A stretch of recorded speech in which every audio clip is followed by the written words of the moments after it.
नमस्कार, मैं हूं भुवनेश सेंगर और आप देख रहे हैं वारदात जाल।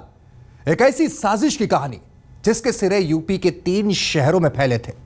एक शहर में एक औरत और उसके बेटे की गुमशुदगी की रिपोर्ट तो 2 अलग अलग शहरों में पुलिस को 2 बुरी तरह से जली हुई लाशें मिलती हैं। तीनों शहरों की पुलिस अपने अपने तरीके से इन 3 अलग अलग मामलों की तफ्तीश शुरू कर देती है, लेकिन उस वक्त उसे भी इस बात का इल्म नहीं होता कि 3 शहरों में बिखरी ये तमाम कड़ियां एक रोज आपस में मिलने वाली हैं।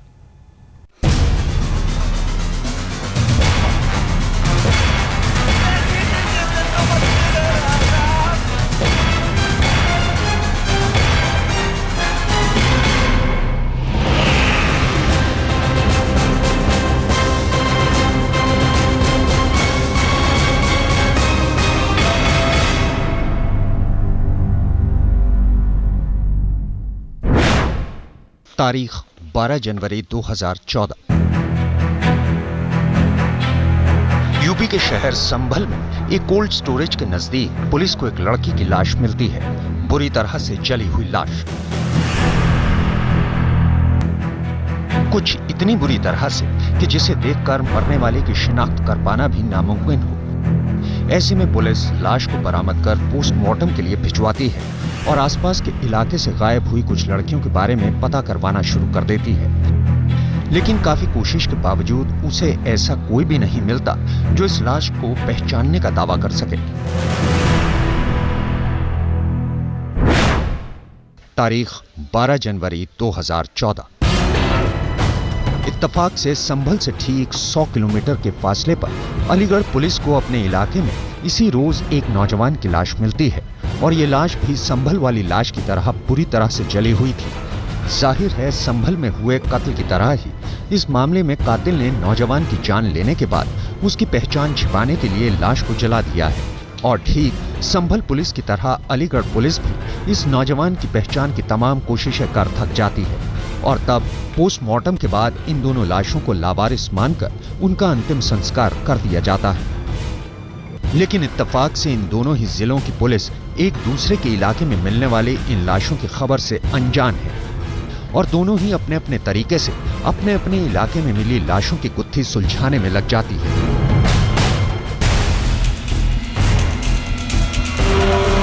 उधर इन दोनों शहरों के ठीक 107 किलोमीटर दूर गाजियाबाद से 2 लोग ठीक एक रोज पहले यानी 11 जनवरी को बेहद रहस्यमय तरीके से गायब हो जाते हैं।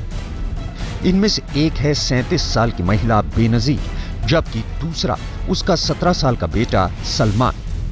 यहां दोनों की गुमशुदगी से हैरान बेनजीर और सलमान के घर वाले उन्हें बुरी तरह से तलाश रहे होते हैं, कभी रिश्तेदारों के यहां, कभी अस्पतालों में तो कभी पुलिस थाने में। लेकिन घरवालों की इस कोशिश का कोई खास फायदा नहीं होता। पहले तो पुलिस बेनजीर और सलमान के घरवालों को उनके अपने आप वापस लौट आने की बात कहकर टालने की कोशिश करते हैं, लेकिन जब घरवालों की गुमशुदगी को किसी साजिश का नतीजा बताकर उनके दुश्मनों का नाम गिनाते हैं तो जैसे पुलिस भी नींद से जाग उठती है। 3 दिन बाद दोनों की गुमशुदगी का मामला दर्ज कर वो तफ्तीश शुरू कर देती है। अब सवाल ये था कि अलीगढ़ और संभल में मिली इन 2 लाशों का आपस में क्या रिश्ता है? कहीं ये 2 लाशें उन माँ बेटे की तो नहीं जो गाजियाबाद से गायब थे?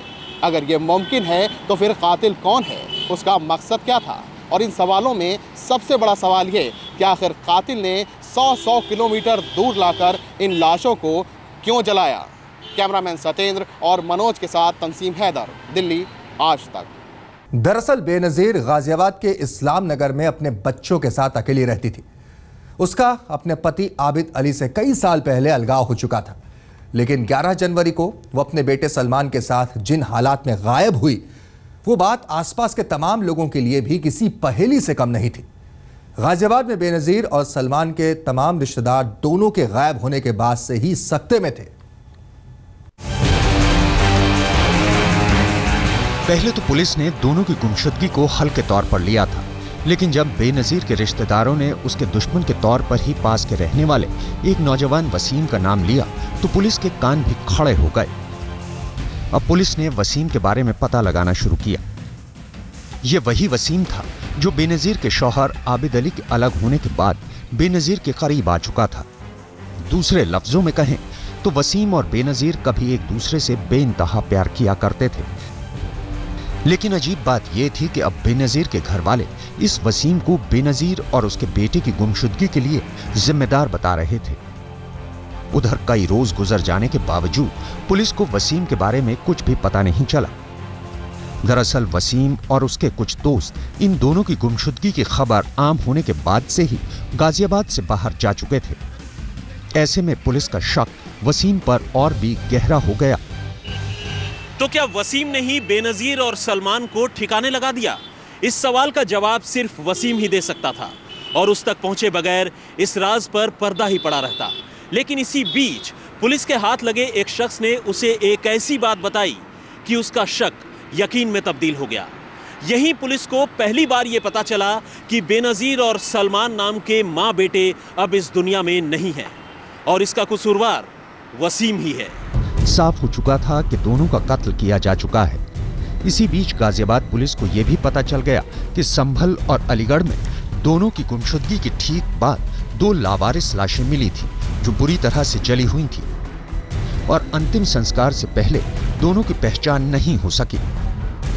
लेकिन एक डबल मर्डर के इन तमाम सिरों को जोड़कर पूरी कहानी का पता करने के लिए इस साजिश के सबसे अहम किरदार यानी वसीम तक पहुंचना पुलिस के लिए सबसे ज्यादा जरूरी था। उधर वसीम अपने पीछे पुलिस पड़ी होने की भनक पाकर पहले ही अपने दोस्तों के साथ गाजियाबाद से दूर जा चुका था। अब पुलिस ने वसीम और उसके दोस्तों के मोबाइल फोन सर्विलांस पर लगा दिए और इत्तेफाक से उसकी तरकीब काम कर गई। गाजियाबाद पुलिस को उनकी लोकेशन का पता चल गया और जल्द ही वसीम और उसका गैंग सलाखों के पीछे था। लेकिन इसके बाद इन आरोपियों ने पुलिस को बेनजीर और सलमान की जो कहानी सुनाई उसे सुनकर सबके रोंगटे खड़े हो गए। तंसीम हैदर के साथ सुप्रतिम बनर्जी, गाजियाबाद, आज तक। वसीम और उसके दोस्त पुलिस की गिरफ्त में आ चुके थे। पूछताछ के दौरान वसीम ने पहले तो पुलिस को उलझाने की कोशिश की, लेकिन जल्द ही उसके सवालों के सामने वसीम ने हथियार डाल दी। उसने सच उगलना शुरू कर दिया। अब वसीम बोल रहा था और पुलिस सुन रही थी।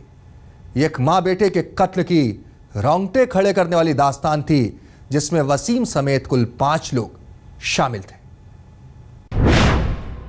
तारीख 11 जनवरी 2014। जगह शास्त्री नगर, दिल्ली। वक्त सुबह के 11 बजे। इस रोज बेनजीर के मोबाइल पर उसकी एक पुरानी सहेली शबनम का फोन आया। वही शबनम, बेनजीर जिसके साथ कभी ब्यूटी पार्लर में काम किया करती थी। दोनों पक्की सहेलियां थीं और इत्तेफाक से शबनम बेनजीर के बॉयफ्रेंड रही वसीम की मुंह बोली बहन भी थी।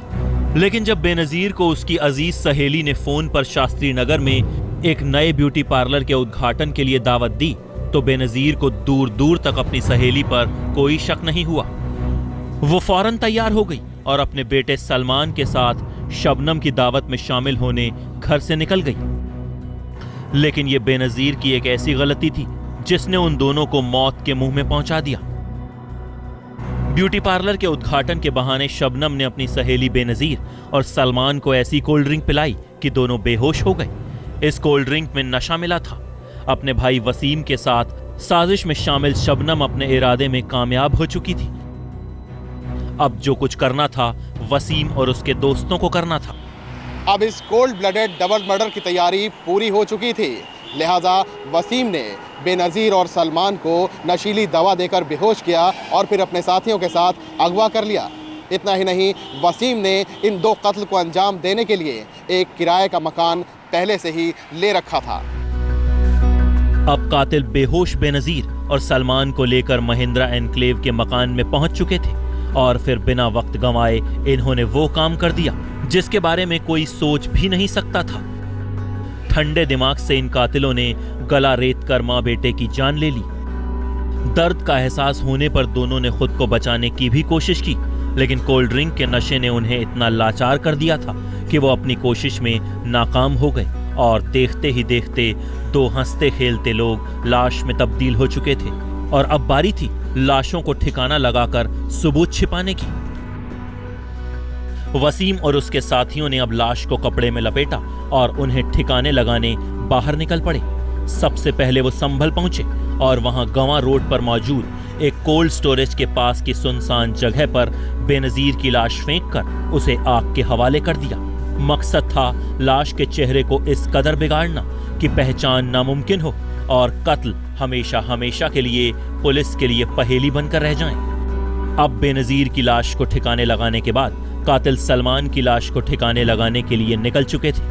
वो अब संभल से सीधे अलीगढ़ पहुंचे और वहां अतरौली रोड पर उसने सलमान की लाश के साथ भी वही सुलूक किया जो उसकी मां की लाश के साथ किया था। इसके बाद कातिल इस राज को हमेशा हमेशा के लिए दफन हो जाने का भरम पाल चुके थे, लेकिन चंद रोज में कुछ ऐसा हुआ कि सारा भांडा फूट गया। सुप्रतिम बनर्जी के साथ तंसीम हैदर, दिल्ली आज तक। इस डबल मर्डर को अंजाम देने के बाद वसीम और उसके दोस्तों को गुमान था कि पुलिस उन तक कभी नहीं पहुंच पाएगी, लेकिन जल्दी उनकी गलतफहमी दूर हो गई। पुलिस के सामने कत्ल की पूरी साजिश बेनकाब हो चुकी थी, लेकिन वो इन दोनों कत्ल का मकसद जानना चाहती थी और जब पुलिस को इस सवाल का जवाब मिला तो एक बार फिर वो हैरान हो गई। पुलिस को पता चला कि यही वसीम कभी बेनजीर का आशिक हुआ करता था। एक ऐसा आशिक जो उसके इशारे पर हर पल जीने मरने को तैयार रहता था। और तो और दोनों काफी वक्त एक दूसरे के साथ भी रहते रहे, लेकिन फिर दोनों के बीच एक ऐसी बात हो गई जिसने दोनों को हमेशा हमेशा के लिए एक दूसरे से दूर कर दिया, और ये बात थी शादी की। आमतौर पर मोहब्बत की मंजिल शादी ही होती है, लेकिन यहाँ वसीम के दिमाग में कुछ और ही चल रहा था। बेनजीर ने जब साथ गुजारे हुए पलों का वास्ता देकर वसीम से शादी की बात कही तो उसने एक ही झटके में बेनजीर को 2 बच्चों की मां बताते हुए शादी से इनकार कर दिया। यहाँ तक कि इनकार करते वक्त उसने एक बार भी ये नहीं सोचा कि इससे उसकी माशूका के दिल पर क्या गुजरेगी। लेकिन वसीम अपना फैसला सुना चुका था और ये फैसला सुनकर बेनजीर के सारे अरमान मिट्टी में मिल गए। उसने अब वसीम को सबक सिखाने का फैसला कर लिया और उसने वसीम के खिलाफ धोखे से उसका यौन शोषण करने की रिपोर्ट लिखवा दी। अब वसीम के लिए हालात मुश्किल हो गए।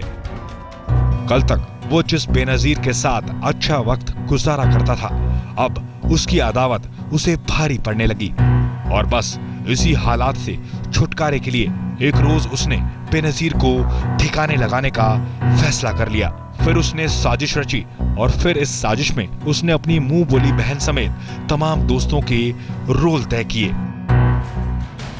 11 जनवरी को सुबह शबनम ने बेनजीर को बुलाया तो अकेले ही था, लेकिन जब बेनजीर अपने बेटे सलमान के साथ वहां आ पहुंची तो वसीम ने बेनजीर और सलमान दोनों को ठिकाने लगाने का फैसला कर लिया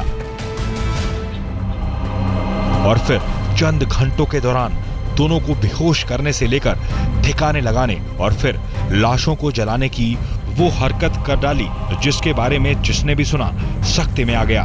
तंसीम हैदर के साथ सुप्रतिम बनर्जी, दिल्ली आज तक।